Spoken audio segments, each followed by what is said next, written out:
Friends, आज हम लोग जानेंगे जो नई एजुकेशन पॉलिसी है यानी न्यू एजुकेशन पॉलिसी जो 2020 में आई उसके बहुत ही इंपॉर्टेंट हाइलाइट्स बहुत ही छोटे वीडियोस में, जिससे कि पूरा का पूरा टॉपिक भी कवर हो जाए और हमारा ज़्यादा टाइम भी ना लगे। तो स्टार्ट करते हैं। हिंदी इंग्लिश दोनों में दिखाएंगे। पहले हम हिंदी में दिखाएंगे, फिर आपको इंग्लिश में दिखाएंगे। ठीक है, स्टार्ट करते हैं। एनईपी की ये जो मोस्ट इंपॉर्टेंट हाईलाइट्स है यहाँ पे, अगर आप ये ध्यान से देख लोगे तो पूरा आपको एनईपी अलग से देखने की जरूरत नहीं पड़ेगी। इंपॉर्टेंट हाईलाइट्स जो हैं वो कौन से हैं एनईपी 2020 के, ध्यान से देखते जाइएगा। राष्ट्रीय शिक्षा नीति 21वीं सदी में भारत में पेश की जाने वाली नई शिक्षा नीति है। आखिरी बार 1986 में यानी आज से 34 साल पहले इसको लागू किया गया था।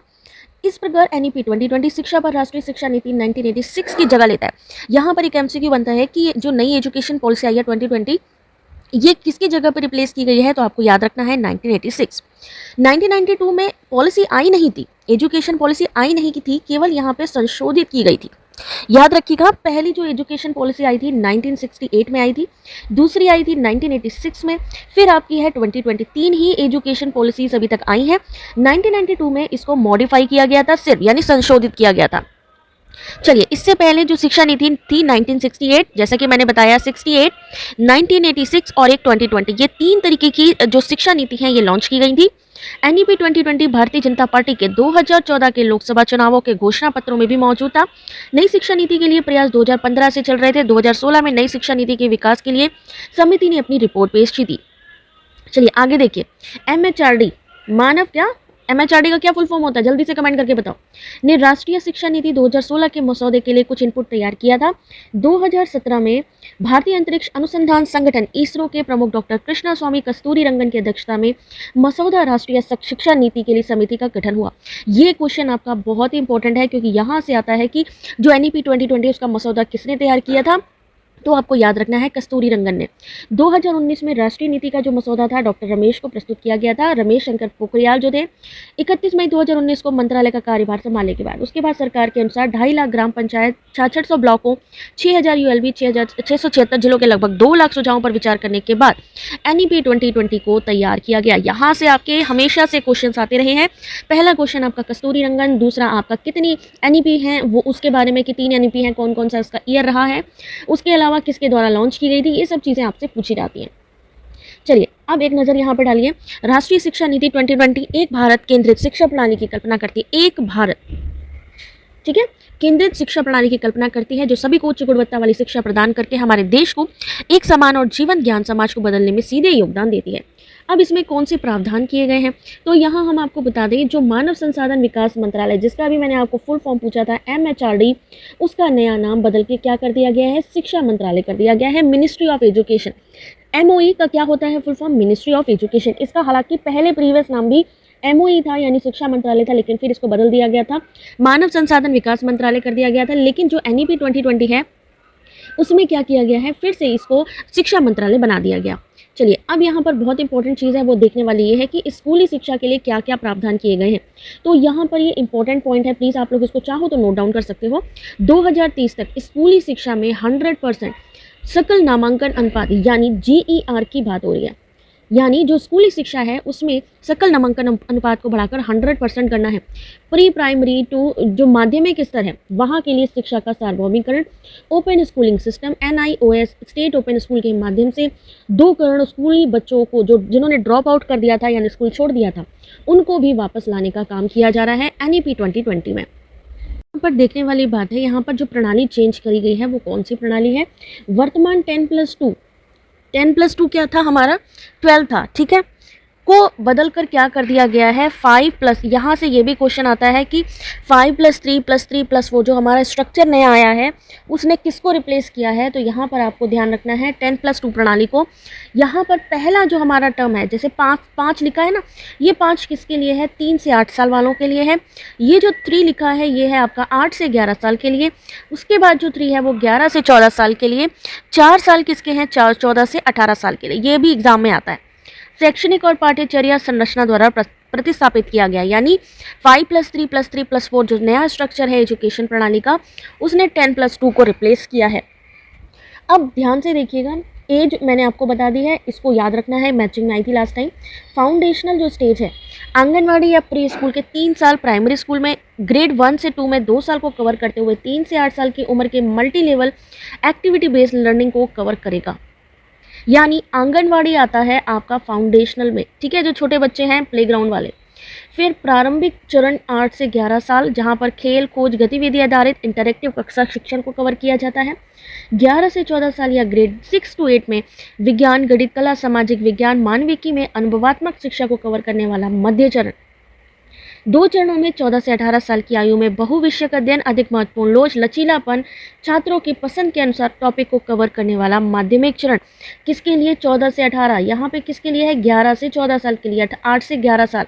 ये किसके लिए है 3 से 8 साल, यानी 5 + 3 + 3 + 4। ये किसका है 5 साल जो पहला स्ट्रक्चर था, दूसरा जो हमारा 3 साल का स्ट्रक्चर था, फिर 3 साल का स्ट्रक्चर था और फिर 4 साल का स्ट्रक्चर था। तो उसमें क्या क्या चीज़ें हैं। ग्रेड 9 से 10 कवर उम्र 15 से 16, ग्रेड 11 से 12, 17 से 18, ठीक है। इस नीति में योगात्मक मूल्यांकन से नियमित और रचनात्मक मूल्यांकन में बदलाव की परिकल्पना की गई है। यानी इन्होंने क्या कहा कि देखिए आप क्या करिए, एग्ज़ाम से ज़्यादा बच्चों को सिखाने पर फोकस करिए, और सीखते हुए जब हम पढ़ते हैं तो वहाँ पे हम किसका यूज़ करते हैं, फॉर्मेटिव एवेलुएशन का, यानी रचनात्मक मूल्यांकन का। जहाँ हमारी कमी है उसको दूर करके हमें सीखते हुए पढ़ते रहना है, ठीक है। तो नई एजुकेशन पॉलिसी में किस चीज़ को बढ़ावा दिया गया, योगात्मक मूल्यांकन से बदल के रचनात्मक मूल्यांकन को बढ़ावा दिया गया, ठीक है। कक्षा 10 और 12 के लिए बोर्ड परीक्षा रहेंगी। रटने याद करने के बजाय तथ्यों को दक्षता, क्या बोला गया कि रटना नहीं है, याद नहीं करना है, बल्कि जो परीक्षण होगा उसको आसान बना दिया जाए, जिसे रटने की जरूरत ना पड़े, आप समझते हुए याद करें, समझते हुए पढ़ें।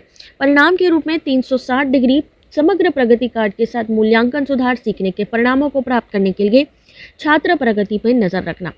यानी एग्ज़ाम का डर नहीं होना चाहिए, बल्कि ये समझ आना चाहिए कि हम क्या पढ़ रहे हैं। बुनियादी साक्षरता, संख्यात्मकता पर जोर दिया गया। स्कूलों में शैक्षणिक धाराओं, पाठ्येतर व्यावसायिक धाराओं के बीच कठोर अलगाव नहीं। व्यावसायिक जो शिक्षा है कक्षा 6 से इंटर्नशिप के साथ शुरू हो जाएगी, वोकेशनल कोर्सेज, ठीक है। अगर हम बात करें नीति में कम से कम ग्रेड 5 तक, लेकिन अधिमानता ग्रेड 8 उससे आगे की शिक्षा के माध्यम के रूप में मातृभाषा यानी जो रीजनल लैंग्वेज है उस पर जोर दिया जाएगा। यानी कम से कम ग्रेड 5 तक आपको अगर अपनी रीजनल लैंग्वेज में पढ़ना है, जो भी आपकी क्षेत्रीय भाषा है उस पर आप पढ़ सकते हो। छात्रों के लिए वैकल्प के रूप में स्कूल और उच्च शिक्षा के सभी स्तरों पर संस्कृत की भी पेशकश की जाएगी, जिसमें त्रिभाषा सूत्र भी शामिल है। त्रिभाषा सूत्र किसमें शामिल है, जहां पर एक आपकी रीजनल लैंग्वेज हो गई, एक आपकी इंग्लिश हो गई, एक आपकी त्रिभाषा हो गई, यानी एक आप संस्कृत भी चूज कर सकते हैं। चलिए, इस नीति का उद्देश्य यह सुनिश्चित करना है कि कोई भी बच्चा जन्म और पृष्ठभूमि की परिस्थितियों के कारण सीखने, उत्कृष्टता प्राप्त करने का कोई भी अवसर ना खोए। विशेष रूप से सामाजिक आर्थिक रूप से वंचित समूह इसमें केंद्रित है। लिंग समावेशन कोच, विशेष शिक्षा क्षेत्र भी स्थापित किए जा रहे हैं। उसके अलावा बाल भवन स्थापित करने पर जोर दिया जा रहा है। सामाजिक चेतना केंद्र भी बनाए जा रहे हैं। अभी हमने पढ़ा जो हमारी स्कूली शिक्षा थी, प्री प्राइमरी हो गई, प्राइमरी हो गई, है ना, अब सेकेंडरी हो गई। वहाँ पे उसमें क्या था, हमारा सकल नामांकन अनुपात 100% की बात की गई थी 2030 के लिए। अब यहाँ पर जो हमारी उच्च शिक्षा है, अगर हम उच्च शिक्षा पे आते हैं तो हमारा GER कितना है, यहाँ से क्वेश्चन आता है। NEP 2020 का लक्ष्य व्यावसायिक शिक्षा सहित उच्च शिक्षा में सकल नामांकन अनुपात को कितना, 2018 में था 26.3% को बढ़ाकर 2035 तक 50% तक करना है। यानी ज़्यादा से ज़्यादा लोग उच्च शिक्षा को पढ़ें, 50% करना है 2035 तक। उच्च शिक्षा संस्थानों में 3.5 करोड़ नई सीटें भी जोड़ी जाएंगी। नए लचीले पाठ्यक्रम के साथ बहुविषयक समग्र स्नातक शिक्षा, विषयों के रचनात्मक संयोजन, व्यावसायिक शिक्षा के एकीकरण, उपयुक्त प्रमाणन के साथ बहुप्रवेश निकास बिंदुओं की भी भविष्यवाणी। अब उदाहरण के लिए जैसे 1 साल अगर किसी ने डिग्री ली, 1 साल अगर मान लीजिए आपने ग्रेजुएशन का पहला साल लिया है, तो ग्रेजुएशन के पहले साल में अगर आप 1 साल बाद छोड़ देते हैं तो सर्टिफिकेट मिलेगा। अगर आप ग्रेजुएशन 2 साल का करते हैं, एडवांस डिप्लोमा, अगर 3 साल तक आप ग्रेजुएशन यानी बैचलर डिग्री करते हैं तो बैचलर की डिग्री, 4 साल बाद रिसर्च के साथ बैचलर डिग्री मिलेगी आपको। यानी अब आपका जो ग्रेजुएशन है वो 4 साल का होगा। पोस्ट ग्रेजुएशन प्रोग्राम 1 या 2 साल का होगा। अब देखिए एमफिल को बंद कर दिया जा रहा है। एकेडमिक बैंक ऑफ क्रेडिट यानी ABC की स्थापना की जाएगी, जिससे कि आपके जो एकेडमिक क्रेडिट हैं उनको डिजिटलाइज किया जा सके और उनको ट्रांसफ़र भी किया जा सके। बहुविषयक शिक्षा अनुसंधान विश्वविद्यालय MERU यानी मेरू बहुविषयक शिक्षा और अनुसंधान विश्वविद्यालय, इसका फुल फॉर्म पूछा जाता है मेरू का। याद रखिए, बहुविषयक शिक्षा और अनुसंधान विश्वविद्यालय IIT IIM के समान देश में वैश्विक मानकों की सर्वोत्तम बहुविषयक शिक्षा के मॉडल के रूप में स्थापित किया जाएगा। राष्ट्रीय अनुसंधान फाउंडेशन को एक मजबूत अनुसंधान संस्कृति को बढ़ावा देने के लिए राष्ट्रीय अनुसंधान फाउंडेशन को शीर्ष निकाय बनाया जाएगा। चलिए, राष्ट्रीय शिक्षा आयोग, भारतीय राष्ट्रीय शिक्षा आयोग HECI को चिकित्सा और कानूनी शिक्षा को छोड़कर संपूर्ण उच्च शिक्षा एकल निकाय के रूप में स्थापित किया जाएगा। सार्वजनिक निजी शिक्षा संस्थान विनियमन मान्यता शैक्षणिक मानकों के लिए समान मानदंडों द्वारा शासित होगी। HECI के 4 स्वतंत्र वर्टिकल होंगे। अब ये वर्टिकल आपसे एग्जाम में पूछे जाते हैं। देखिए, मैं वो आपको चीज़ बता रही हूँ जो पूछे जाने के चांसेस हैं, तो बहुत ध्यान से देखिएगा। जो HECI है, इसके जो 4 वर्टिकल हैं वो कौन कौन से हैं? NHERC यानी विनियमन के लिए राष्ट्रीय उच्च शिक्षा नियामक परिषद, GIC मानक सेटिंग के लिए सामान्य शिक्षा परिषद, वित्त पोषण के लिए उच्च शिक्षा अनुदान परिषद, राष्ट्रीय प्रत्यायन परिषद यानी NAC। ठीक है, 15 वर्षों में कॉलेज की चरणबद्ध तरीके से समाप्त किया जाएगा संबद्धता को। उसके अलावा अगर हम बात करें शिक्षक शिक्षा के लिए भी यानी टीचर एजुकेशन के लिए भी राष्ट्रीय पाठ्यचर्या ढांचा NCFTE 2021 NCERT के परामर्श से NCTE द्वारा तैयार किया जाएगा। 2030 तक शिक्षण के लिए न्यूनतम डिग्री कितनी होनी चाहिए? BEd की डिग्री 4 साल की एकीकृत यानी इंटीग्रेट BTED होना जरूरी हो जाएगा। सीखने मूल्यांकन योजना प्रशासन को बढ़ावा देने के लिए प्रौद्योगिकी के उपयोग पर विचारों के मुक्त आदान प्रदान के लिए एक मंच प्रदान करने के लिए स्वायत्त निकाय यानी NETF राष्ट्रीय शैक्षिक प्रौद्योगिकी मंच बनाया जाएगा। निजी और सार्वजनिक दोनों विश्वविद्यालयों की फीस तय की जाएगी। SC ST OBC SEDG के मेधावी छात्रों को प्रोत्साहन दिया जाएगा। जो शिक्षा पर खर्च है, जो बजट का पैसा खर्च होता है, जो इस समय 3 से 4% के करीब है, उसको 6% तक बढ़ाया जाएगा। यानी बजट में भी शिक्षा पर ज़्यादा आपको जो है इसमें इन्वेस्ट किया जाएगा, जिससे कि इसको बढ़ावा मिले। अब यहाँ पर ध्यान देने वाली बात क्या है? भारत को एक वैश्विक ज्ञान शक्ति बनाना हमारी जो नेशनल एजुकेशन पॉलिसी है उसका काम है। यहाँ पर इसके 3 प्रिंसिपल आपसे एग्जाम में पूछे जाते हैं। आपसे पूछा जाता है कि जो नेशनल एजुकेशन पॉलिसी है किन स्तंभों पर खड़ी है या उसके कौन से पिलर हैं। तो आपको याद रखना है, पहला है पहुंच, समानता, सामर्थ्य और जवाबदेही। इन 4 पिलर यानी इन 4 स्तंभों पर खड़ा है शिक्षा को बढ़ावा देने के लिए। ठीक है, और बाकी तो आई थिंक इसमें मैंने काफ़ी चीज़ें करवा भी दी हैं, तो ऐसा कुछ इसमें अभी बाकी नहीं है। अब आपको मैं जल्दी ही, और ये शिक्षा संवर्ती विषय का जो है हिस्सा है, इसलिए इसको भी ध्यान से आप लोग देख लेना। गाइस, यहाँ पे देखिए, the national education policy 2020 is the first new education policy to be introduced in 21st of century, the last having been implemented in 1986. 34 years ago, NEP 2020 replaced the National Education Policy on Education 1986, which was modified once in 1992. First education policy was post in 1960। First education policy कब आई थी? 1968। The NEP 2020 was also present in Bharatiya Janata party manifesto for 2014 Lok Sabha election. Effort for new education policy have been underway since 2015 and May 2016. The Committee for Evaluation of New Education Policy submitted its report. Then MHRD prepared some input for the draft National Education Policy 2016. Eventually, in June 2017, the Committee for the Draft National Education Policy was constituted under the chairmanship of Dr. Krishnaswamy Kasturirangan, former Chief of Indian Space Research Organization, that is ISRO. We submitted the draft National Education Policy in 2019 to Dr. Ramesh Pokhriyal on 31st of May 2019. After he took the charge of ministry, according to the government, the NEP 2020 has been formulated after having considered nearly over 2 lakh suggestions from 2.5 lakh Gram Panchayat, 6,600 blocks, 6,000 ULBs. Vision. What is the vision behind NEP 2020? National Education Policy 2020 envisions an India-centric education system that contributes directly to transforming our nation sustainability into an equitable and vibrant knowledge society by providing high-quality education to all. Provision: the cabinet approved renaming of Ministry of Human Resource Development (MHRD) to Ministry of Education for school education. For school education, universalization of education from preschool to secondary level with 100% gross enrollment ratio in school education by 2030. To bring 2 crore out of school children dropouts back into the mainstream through an open schooling system, that is NIOS, and state open schools. Current 10 plus 2 system to be replaced by a new 5 plus 3 plus 3 plus 4 pedagogical and circular structure corresponding to ages 3 to 8, 8 to 11, 11 to 14, 14 to 18 years respectively. This structure, when broken up into corresponding grades, is the first one is the foundational age. First term is 5 years. So first term is foundational stage, covering 3 years of Anganwadi or preschool, 2 years in primary school in grade 1 to 2, covering age 3 to 8 years, multi-level play activity based learning. Second is the preparatory stages, that covers 8 to 11 years of children, grade 3 to 5 play discovery activity based interactive classroom learning. The middle stage covering 11 to 14 years or grade 6 to 8 experiential learning in science, math, art, school science and humanities.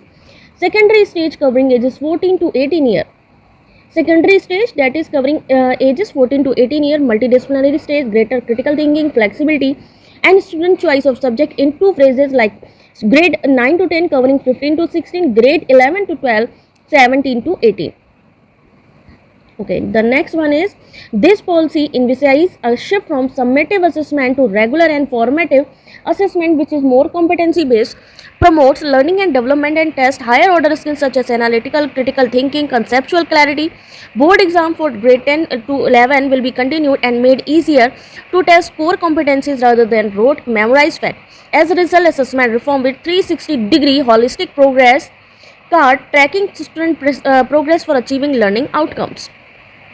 Emphasize on foundational literacy and numeracy, no rigid separation between academic stream, extracurriculum and vocational stream in schools. Vocational education should start from class 6 with internship.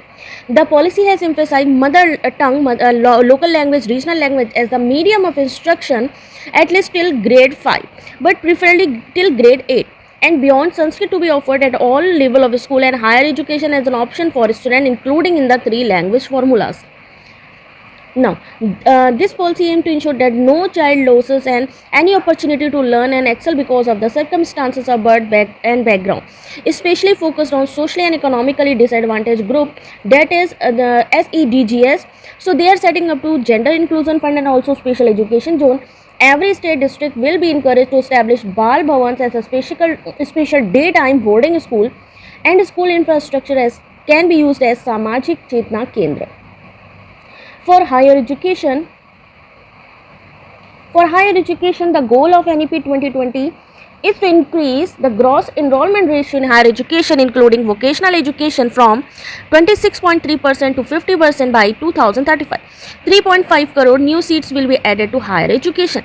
The policy product multidisciplinary holistic undergraduate education with flexible curriculum, creative combination subject, integration for vocational education, multiple entry, exit point, appropriate certification. For example, if you are doing graduation, then certificate after 1 year, advanced diploma after 2 years, bachelor degree after 3 years, bachelor with research after 4 years, and post graduation a program is to be 1 to 2 years. Courses will be discontinued. An academic bank of credit is to be established for digitally storing academic credit earned from different HEIs so that these can be transferred and counted towards final degree earned. Multidisciplinary Education Research University, that is the full form of MERU, at par with IIT IIM, to be set up as a model of best multidisciplinary education of global standard in the country. The National Research Foundation will be created as an apex body. National Research Foundation will be created as an apex body for fostering a strong research culture and building research capacity across higher education. The National Education Commission of India, that is HECI, National Education Commission of India, will be set up as a single umbrella body for the entire higher education, excluding medical and legal education. Public and private higher education institution will be governed by the same set of norms. For regulation, accreditation and academic standard, also HECI be having 4 independent verticals, namely which type of vertical, that is a National Higher Education Regulatory Council NHERC for regulation, General Education Council for standard setting, Higher Education Grant Council for funding, National Accreditation Council for affiliation of college, is to be phased out in 15 years and a stage-wise mechanism to be established for granting graded autonomy to colleges. A new and comprehensive NCFTE, that is National Curricular Framework for Teacher Education, will be formulated by the National Council for Teacher Education NCTE in consultation with NCERT by 2030. The minimum degree qualification for teaching will be 4-year integrated B.Ed degree. An autonomous body, National Education Technology Forum, will be created to provide a platform for free exchange of ideas on the use of technology, enhancing learning, assessment, planning, and administration. The fees of both private and public universities will be fixed. It also aims to increase state expenditure on education to 4 to 6% of GDP. Conclusion: the NEP 2020 is the first education policy of 21st century. India is a global knowledge superpower because stand of 4 pillars of access, equity, affordable, accountability. Okay, तो यहाँ पर complete मैंने आपको करवा दिया है, बहुत ही important चीज़ है और इसको चीज़ों को ध्यान रखना है आप सभी को।